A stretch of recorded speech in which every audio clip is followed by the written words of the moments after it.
और अंदर हो रहा है वो बताऊंगा।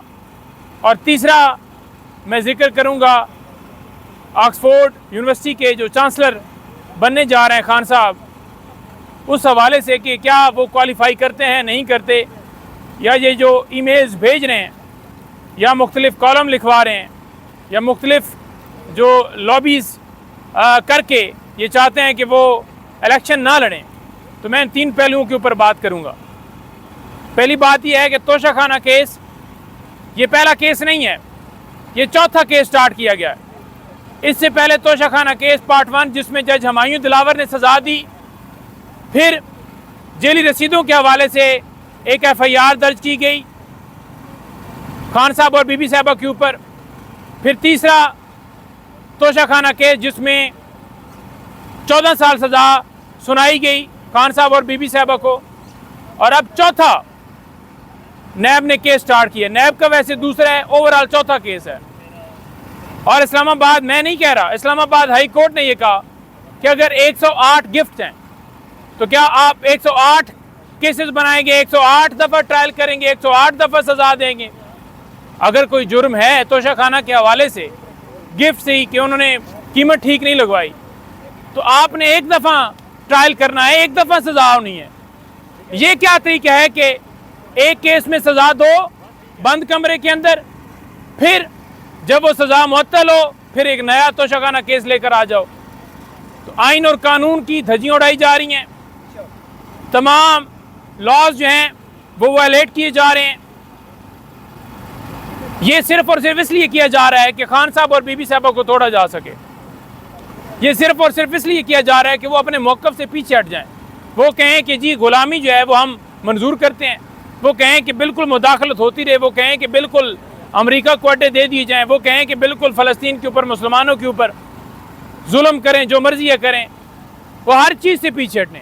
जो आइन तोड़ा जा रहा है वो उस चीज़ से भी पीछे हटें, जो डाका डाला गया वो उस चीज़ से भी पीछे हटें, लेकिन वो किसी सूरत पीछे नहीं हटेंगे। नंबर 2 बात यह है कि आज भी अडयाला जेल में जब समाअत जो है हुई तो समाअत से पहले 10 बजे का टाइम था, हमें फिर रोक लिया गया। कहते हैं आप नहीं जा सकते, ख़ास तौर पर मैं या दीगर दोस्त हमारे बरकी साहब खड़े हैं, इनको भी नहीं जाने दिया गया। फैसल साहब गाड़ी में बैठे हुए हैं, उनका कसूर सिर्फ ये है कि उन्होंने 3 दरखास्तें दे दी कि खान साहब को बुक दी जाए, खान साहब को डंबल दिए जाएं, जो उनके राइट्स हैं।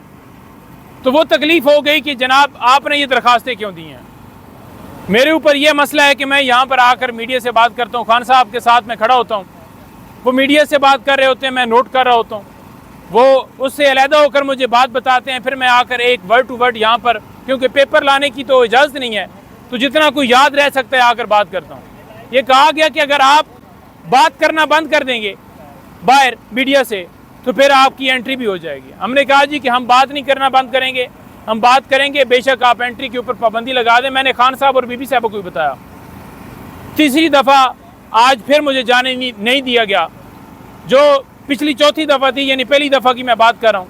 उस वक्त इजाज़त दी गई और मैंने खान साहब और बीबी साहब को ये बताया, मैंने कहा कि ये कहते हैं कि मैं बाहर टॉक ना करूँ, और अगर मैं टॉक ना करूँ तो मुझे अंदर आने दिया जाएगा, लेकिन मैं टॉक करूँगा, आपका मौक़िफ़ दूँगा, बेशक मेरे ऊपर खदगा लगा दें, मैं हर दफ़ा आऊँगा, हर दफ़ा आकर खड़ा होऊंगा, हर दफ़ा अपने नाम की एंट्री के लिए यहाँ पर बात करूँगा, बेशक कदगन लगाए रखें।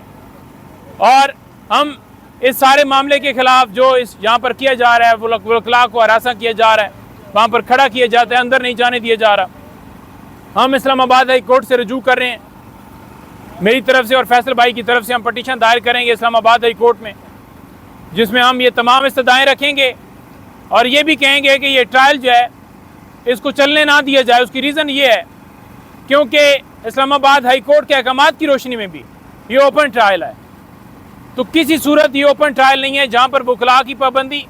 मीडिया के चंद दोस्तों ने आकर सिर्फ ये बात की कि खान साहब बशाज लग रहे थे, उन पर कहा गया कि आपने ये क्यों बात की, आपने सवाल कम करने, हमारे मर्ज़ी के मुताबिक सवाल करने हैं, तो मीडिया के दोस्तों के ऊपर पाबंदी लगा दी गई।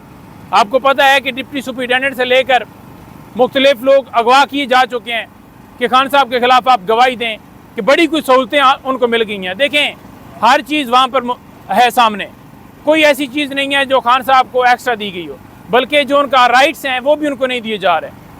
अब एक जो स्टाफ होता है वो भी 200 मीटर दूर खड़ा होता है कि कहीं खान साहब वो बुलाएं उनको, तो वो डर के कहीं वो उधर ना चले जाएं, तो वो डर के नज़दीक नहीं आते, क्योंकि उन्हें पता है कि फिर उन्हें उठा लिया जाएगा।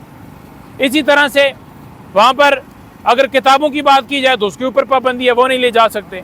अगर उनसे बच्चों की बात है कि फ़ोन पर बच्चों की बात करवाई जाए तो वो नहीं किया जा रहा। अगर उनके डॉक्टर की एक्सेस की बात है तो वहाँ पर ब्लड सैंपल जो हैं वो नहीं लेने दिए जाते। आपको पता है कि 4 महीने के बाद डॉक्टर साहब जाकर उनसे मिले हैं। तो ये सारी पाबंदियाँ लगाकर, रिस्ट्रिक्शंस लगाकर कि वो सियासी लोगों से कम मिलें, एक बंदा जाकर मिले या 2 बंदे मिले, या कभी मीटिंग ही कैंसिल कर दी, या वकला कम मिलें, तो ये चाहते हैं कि किसी सूरत वो अपने मौक़िफ़ से पीछे हटें।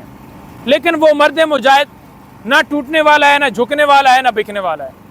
और इसी तरह से पाकिस्तान तहरीक इंसाफ का हर मेंबर इमरान खान के विजन को फॉलो करते हुए अपने मौक़िफ़ से पीछे नहीं हटेगा। अब नंबर 3 जो मैंने आपसे बात की थी ऑक्सफोर्ड यूनिवर्सिटी के इलेक्शन की, देखिए बात यह है कि जो कहते थे कि इमरान खान यहूदी एजेंट है, इसराइल का एजेंट है, आज ये साबित हो गया एजेंट कौन है। आज ये कहते थे कि वो यहूदी एजेंट है, आज वहाँ पर इमरान खान के खिलाफ ये बात कर रहे हैं कि ये तो बहुत बड़ा मुसलमान है, ये तो मुसलमान है, इतना पक्का मुसलमान है कि आपकी यूनिवर्सिटी का बतौर चांसलर ये बंदा जो है सूट ही नहीं करता, क्योंकि बहुत इसके अंदर इस्लामी नज़रिया है और इस्लामी तालीमात पर अमल करने वाला है, अल्लाह ताला को मानने वाला है, हजूर अकरम सल्लल्लाहु अलैहि वसल्लम को मानने वाला है। तो ये तो ख़त्म नबूवत का कायल है, इसने तो पूरी दुनिया में मुसलमानों का मुकदमा लड़ा है।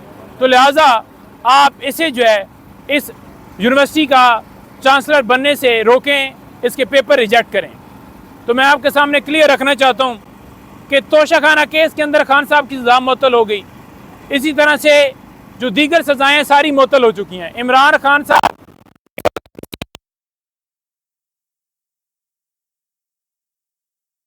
हुई है तो कैसे सजा वाला बंदा जो है वो क्वालिफाई कर सकता है। जो उनकी रिक्वायरमेंट है उस यूनिवर्सिटी की, उन तमाम रिक्वायरमेंट्स के ऊपर पूरे उतरते हैं, क्योंकि उनकी सबसे बुनियादी जो रिक्वायरमेंट वो ये है कि कोई बंदा एक शोबे में महारत रखता हो। तो वो उनकी एक महारत नहीं, उनकी बेशुमार महारतें हैं, चाहे वो वर्ल्ड कप जीता हो, चाहे सेहत के हवाले से हो, चाहे एजुकेशन के हवाले से हो। नंबर 2 बात यह है कि जो उनका एक प्रोसीजर है उसके मुताबिक, या उनका लॉ है, रूल्स हैं, उसके मुताबिक अगर कोई बंदा सज़ा याफ्ता भी है और उसकी सज़ा मुअत्तल नहीं भी, कन्विक्टेड है, वो फिर भी वहाँ पर हिस्सा ले सकता है। तो खान साहब की तो सज़ाएँ मुअत्तल हुई हैं, तो उन्हें किसी किस्म की इन तमाम जो इन्होंने ओछे हथकंडे किए हैं, कंपेन की है, मुख्तलिफ अखबारात के अंदर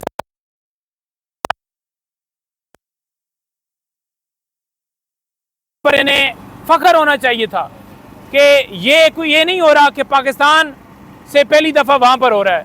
पाकिस्तान से वाकई पहली दफ़ा कोई वहाँ पर ऑक्सफोर्ड यूनिवर्सिटी का बतौर चांसलर बनने के लिए इलेक्शन लड़ रहा है। बल्कि इसके साथ मैं आपको ये भी बताना चाहूँगा कि बरतानिया में आज तक जो है वो ये जो आज हुआ है कि पूरी दुनिया से कोई भी अप्लाई कर सकता है, ये पहली दफ़ा उन्होंने चेंज किया। अदरवाइज़ उनके वही होते थे जो उनका एक प्रोसीजर था कि ये बंदा जो है यहाँ का चांसलर है और उस हिसाब से वो चलते थे।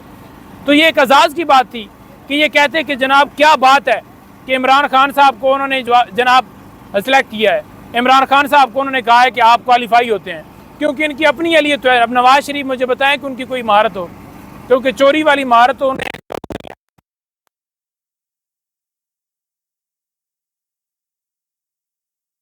महारत हो ना, तो ये कबड्डी खेले हैं, ना ये कभी क्रिकेट खेले हैं, ना कभी ये वॉलीबॉल खेले हैं, ना कभी स्नूकर खेले हैं।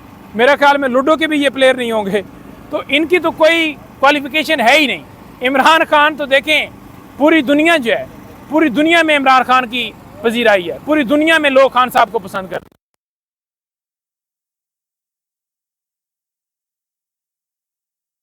ये ख़ास तौर पर हमारे खिलाफ ये कहा जाता था ना कि ये लॉबिंग करते हैं और ये करते हैं वो करते हैं। आज आपने देख लिया कि कौन इसराइल का एजेंट है, कौन सेनेटर मुश्ताक को गिरफ्तार कर रहा है कि फ़लस्तीन के हक़ में आप एहतजाज न करो, और कौन मुहिब्बे वतन पाकिस्तानी है, ये मुसलमानों का मुकदमा लड़ने वाला है। आखिर में आखिरी जुमला मैं ये आपको कहना चाहता हूँ कि हमारा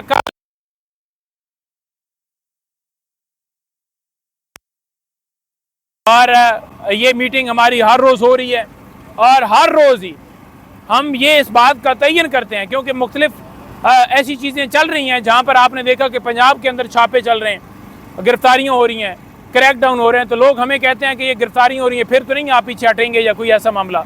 तो रिसेंटली भी आपको पता है कि खान साहब ने जब कहा कि आप जाकर अनाउंसमेंट करें, और जो रीज़न्स थी 9 मई वाला, ये वो यहाँ पर जमातें आई थी मजहबी, तो वो सारी रीज़न्स की वजह से वो मुलतवी हुआ। तो इस दफ़ा हमने हर रोज़ हम ये बात करते हैं, बिल्कुल लोहे की ऊपर लकीर की तरह है कि इंशाअल्लाह ताला 8 तारीख को अजीम शान जलसा इस्लामाबाद में मुनक़िद होगा।